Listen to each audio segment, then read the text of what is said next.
The first generation of warehouse robots solved movement. They could carry products, move totes, but they could not do the hardest part of fulfillment, pick the product itself. So the entire industry designed around that limitation. Imagine shopping in a grocery store where you bring every single item back to the cashier before picking the next one. That is how all automated fulfillment works today.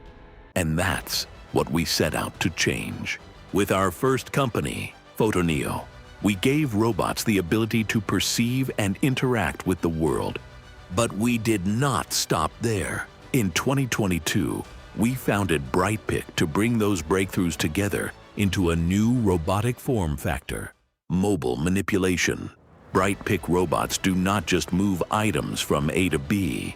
They interact, manipulate, and pick products directly, much like a human would. Instead of constantly traveling back and forth to fixed workstations for every pick, our robots do the work where the products already are, cutting travel distances by half and doubling the productivity per robot.